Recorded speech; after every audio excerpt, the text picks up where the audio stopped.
You need to bet on your strengths and don't give a f about what you suck at. You're gonna, way too many people in this room are gonna spend the next 30, 40 years of their lives trying to check the boxes of the things that they're not as good at, and that you're gonna waste a load of time and lose. I highly recommend auditing yourself, or if you have no empathy or EQ or self-awareness, then find somebody in your family or friendship that does and let them tell you who you are. And once you believe that, either for yourself or someone else told you, go directly all chips all into that, because that is the only possible way, in my opinion, watching from the outside, that is, let me rephrase, that is a very highly likely way of over-indexing, because the truth is, if you want to be an anomaly, you've got to act like one. I'm a humongous believer that ideas are shit and that execution's the game, right? We've all got ideas. Everybody's got ideas. Do you know how many ideas we all have here? We could probably sit here for the next 2 hours, draw them all out, record them, and predict the next 78 great startups over the next 9 years. And so I think the thing that is another theme in entrepreneurship is there is way too much fodder brought to the idea. Uber was Magic Cab 3 years earlier. Uber is not an idea. Uber existed. It's called Magic Cab. But the guys that executed it sucked, so they lost. I delegate everything that I think is not the single most important things in the world, and then I micromanage the things that I think are the most important things in the world. Luckily for me, hence why I've been able to build big companies, I don't think most things matter. So I don't think I'm any different than anybody else. I actually think everybody is a delegator and a micromanager. I just think that my radar of what's important is different. Yes, we need to do something with that. That's the guys, that's it right there. I'm just like you, we're all the same. We all delegate, we all micromanage. The difference is, I don't think most things matter. The ability to adjust is the entire game. Like, I'm so proud that I change my mind every day. My dad used to get so pissed when I was building Wine Library. He would always be like, he would say like, 3 months ago you said Ricky was gonna be the best employee. I'm like, I changed my mind. He fire him. Or he's like, you said sparkling wine was important, now you just eliminated it from the key spot. I'm like, I changed my mind. Like, my ability to only be comfortable in massive chaos has been my biggest asset as an entrepreneur. Like, I would never take a note. Like, that scares the piss out of me what these 3 people are doing right now, right?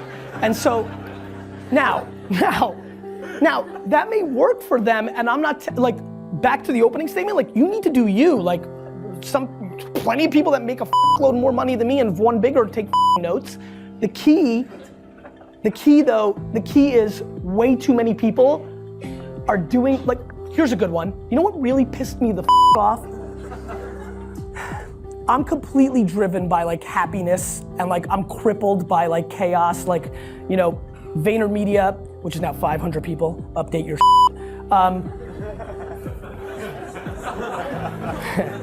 VaynerMedia is like completely dictated by, like, I'm a dictator of HR. Like, all I care about is the atmosphere. All I care about is how people, all I care about is like how people roll. Like, I think I fired the 4 most talented, smartest people that have worked for me, because if you don't know how to play with the other boys and girls, you're out, because I suffocate under, you know, conflict and negativity, and like nobody's better than me, so you gotta go. So what really pissed me off in tech world was when Steve Jobs' book came out, when he was dying, when it was all about Steve 3 or 4 years ago. I literally watched a lot of my tech startup friends start being like a to their staff. Because Jobs was tough, everybody fell into the romance of like, I have this big vision and I'm gonna be a like Steve, right? And I thought that was really interesting for me to watch that half decade of like literally watching people I know and then watching them act differently because the status or the icon of the moment, and you see a lot of that.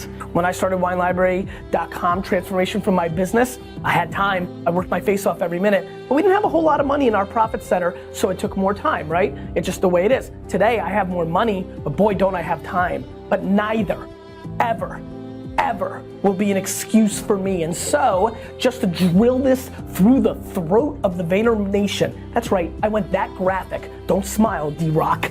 Here's the bottom line. I refuse to allow you to get an answer to that question, because both of them are firmly square in the excuse column, and I have no patience for that. There will always be problems. Let's talk about a million other things that are a way to stop success. The health and well-being of your family members, so it takes your mind away from execution.